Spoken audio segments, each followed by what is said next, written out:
ওরকমই আছে। দেখি ক্যাংড়া, ওই ক্যাংড়া ক্যাংড়া ক্যাংড়া দেখ না, এটা উঠতে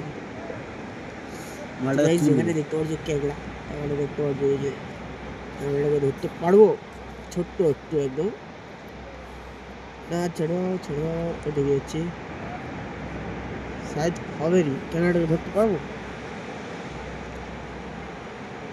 নিচটা ই করে দিই, হ্যাঁ হয়ে যাবে হয়ে যাবে। তো ফাইনাল ক্যাংড়াটাকে ধরে নিয়েছি। কোথায় হলো? আছে আছে আছে, ওটা ধুয়ে নিয়ে ধুলে পাওয়া যাবে, হাতে থাকবে তো। ক্যাংড়াটা পেয়ে গেছি, অনেক ছোট, বড় ক্যাংড়া পাইনি, পুরো কেটের মতো। তো ক্যাংড়াটাকে ছেড়ে দিয়ে পালিয়েছি। দাঁড়া দাঁড়া দাঁড়া, হয়নি হয়নি, দাঁড়া বেলার হয়ে গেছে। তো গাইস ক্যাংড়াটাকে ছেড়ে দিয়ে পালিয়েছি, পড়ে গেছে অলরেডি। তো ভাই যাই হোক, ক্যাংড়াটা একটু বড় হবে, ঠিক আছে।